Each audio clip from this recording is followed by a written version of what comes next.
Welcome to the Psychology World podcast. I'm Connor Whiteley, bringing you psychology news, articles, and other interesting psychology-related articles. You can find the podcast notes and more interesting psychology-related things, and you can get your free 8 psychology book box set at connorwhiteley.net. Now let's get on to the show.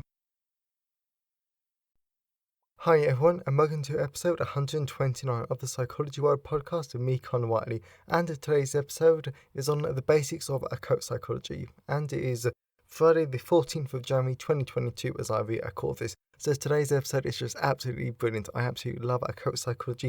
It's really interesting because not only can occult psychology teach us about occult behaviour and occultic influence, it can actually teach us how these methods are just so we know how to protect ourselves and actually recognise it in that case that someone ever tries to influence us. So this is a really great podcast episode that I cannot recommend enough. So we're moving on to the psychology news section. We're reading from the British Psychological Society Research Digest. People behave more statistically when they're bored. Sadism, harming others for pleasure, is often used as a dark personality trait, along with narcissism, say, or psychopathy. Research exploring just what brings out someone's sadistic tendencies has found that even viewing images of injuries can do it. But now a new paper reveals a factor that the researchers conclude as a cruel but overlooked role in fostering sadistic behaviours: simple boredom. We know that bored people will give themselves electric shocks to alleviate their understimulation. Really? Wow. This new work suggests that a willingness to harm when there's nothing else to do extends to hurting other people too. And this was true even for those who scored low on a general sadism scale. It's not exactly an uplifting message about humanity, but the authors argue that could lead new approaches to preventing sadism in the schools, the military, and other settings. Wow, I think that's probably one of the most shocking psychology news article I've done for ages, because that is just horrifically concerning. But again, it does make sense, and that's not, I think we've all done it before. So it's just that's really, really scary though. But this is why research is always important, but also though, wow, that is actually a really dark message about humanity. Well, I hope you found that as interesting as I did. So the second and the last one is because there's actually not a lot. It is to repeat procrastination, avoid deadlines, unless they're short. Procrastination can get to the best of us, whether we're avoiding going to bed, failing to study, or trying to avoid a hated task at work.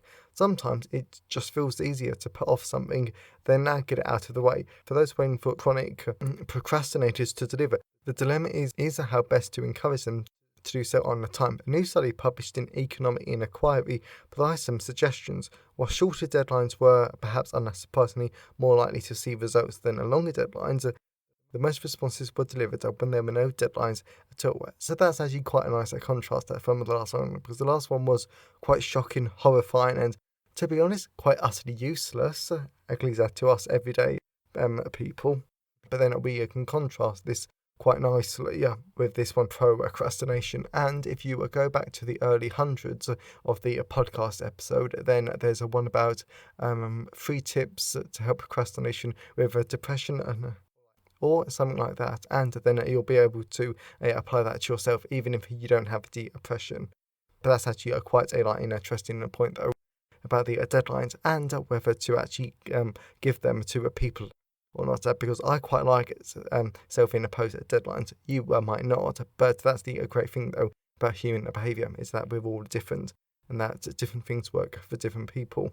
So that's enough for the psychology news section, so let's move on to the personal update. So we're moving on to the personal update. So but this is the final week of the university break. So I'm finishing up different projects, and then I'm also planning for the podcast for the coming months, including that I found this really interesting article about the difference between a sociopath and a psychopath. That's coming up at some point. But besides from that, I've actually been doing lots of other stuff and lots of non-psychology stuff. So I'm actually going to skip the personal update in that sense. And as always, I would love to hear your thoughts and feelings on today's episode. So you can always email me, connorwhiteley@connorwhiteley.net. You can always leave a comment on the show notes at connorwhiteley.net/podcast, and you can always tweet me on Twitter at sci-fi whiteley. I always love to hear from you because it really helps make the podcast feel more like a conversation. And today's episode has been sponsored by Coat Psychology, a cognitive personality psychology, social and forensic psychology look at coats. So the reason why it has quite a long subtitle is because that's the amazing thing about coat psychology, is that it really does draw on all of these amazing different areas of psychology. And what this book allows you to do is actually have a really great, really interesting introduction to coat psychology. Yes, this is such a great in-depth book. And it looks at a wide range of things, like, for example, social psychology, the different personality characteristics of a cult leader. So you really do need to buy this book if you want a really good understanding of cults and how they work. So that is a Coat Psychology, available from all major ebook retailers, and you can order the paperback and hardback versions from Amazon, your local bookstore, or local library if you request it. So that's enough of the personal update. Let's move on to the content part of today's episode. So we're moving on to the content part of today's episode. So we're going to be talking about the basics of coat psychology. So this is an absolutely brilliant, and I really am going to enjoy telling you about it. So what I'm going to do is that I'm going to read the first chapter of the book, and then I'm going to add some of my own comments to it as we go along. Basics of coat psychology. As much as we all want to dive into proper coat psychology, we really need to learn the basics first. And unlike a lot of psychology basics, the basic art of coat psychology are very fun and worth a read, and I cannot agree with more. But first, why is it important to learn about coat psychology? Personally, I would love everyone to learn about coat psychology because by learning about coats, how they work and how to defend ourselves, this can actually help us keep ourselves, friends and our family safe about coatic influence. And that's actually one of the reasons why I wanted to do this book. Just so not only do we learn about coats, but we can also learn how to protect ourselves in the case one ever tries to influence us. Vulnerability and recruitment. When it comes to coats, there is a very sad truth. No one joins a coat willingly. No one willingly chooses to give up their freedom and replace their lives with a superior leader that controls them. Instead, people are recruited into coats. Now, I understand if you're a bit confused by the distinction. I know I was at first. But the difference between willingly joining and being recruited by a coat is that there's a lack of informed consent. Another way to illustrate my point would be to imagine yourself wanting to join a cooking club. Completely random example, but it does work there. So when you love cooking, you love making friends, and this cooking club doesn't try to influence you or control you, then it's likely that you're willingly going to join it.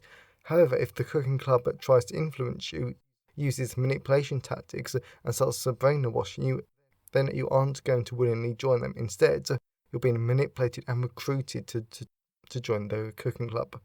And as the treasurer of my university's baking society from 2020 to 2021, that was a very scary idea. So how are people recruited by coats? It mainly comes down to vulnerabilities, due to a coat can easily learn someone's vulnerabilities and use them against them, as well as sadly, everyone has different individual vulnerabilities. No one is perfect. And this brings me back to the important point about learning coat psychology and tactics. Therefore, in case anyone tries to use these tactics and vulnerabilities against you, we can hopefully recognise and deal well with this. Some of these vulnerabilities are situational and others are internal. For example, the death of a loved one, moving to a new country, area or city, being on the autistic spectrum, high hypnotizability, and having strong active imaginations are all vulnerabilities. Interestingly, if a person makes excessive use of hypnosis, medication, drugs, and other activities, then this can actually induce an altered state of a consciousness.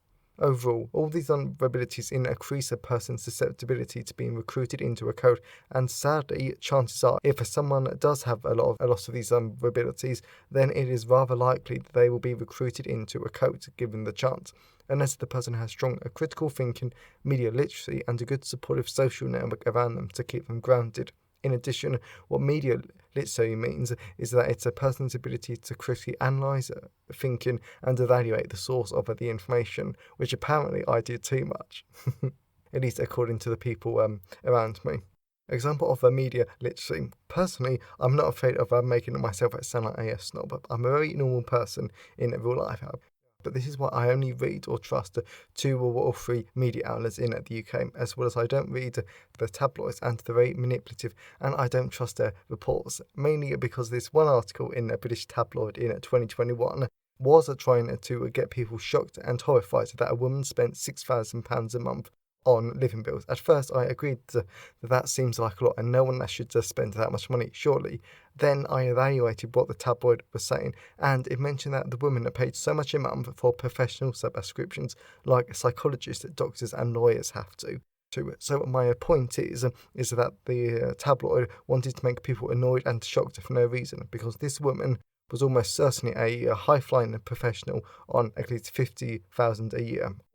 So, but to her and her partner, 6,000 is probably not a lot. Other risks. In addition to the risk above, there are a number of risks that can increase a person's vulnerability to recruitment by a cult. For example, trauma, phobias, learning or communication disorders, unresolved sexual issues. That was a very new one. Alcohol or drug problems. And a quick note on these other risk factors is trauma, learning or communication disorders, and unresolved sexual issues can possibly all relate to a person's want for support and a community, as well as sadly, if a person is isolated and doesn't have a good social support network, then a cult with all those members can seem rather tempting. Furthermore, in more recent years, there has been a new risk factors that we'll look at in various ways later in the book. Thus, some 21st century risk factors are internet addiction, lack of touch, social distancing, isolation, the COVID-19 pandemic, severe economic disruptions, increased time online. Overall, if a person is in a vulnerable state, then they can fall for one of these many techniques and be recruited into a cult. But this is probably one of the most important questions. What is a cult? So after talking about the various vulnerabilities people have and how a cult recruits people into their ranks, we need to define what a cult is. I want to say up front that the word cult shouldn't be used lightly, because as we'll see in a moment, cults can have horrific consequences to the members, as well as a group shouldn't be called a cult because of its unorthodox beliefs. For example, a new branch of a religion that believes in a more liberal approach to the religious teachings isn't necessarily a cult, simply because of its unorthodox beliefs. What a cult is that it's usually authoritarian in nature and is led by a person who has complete or almost complete control over its followers, and this all comes down to influence. Cult influence and a controller. To be able to control a person, a cult must influence them and recruit them into the group, with the aim of being the cult's influence is designed to replace a person's identity with a new one. Now, this is all done in different ways, and some of these tactics we will look at later in the book.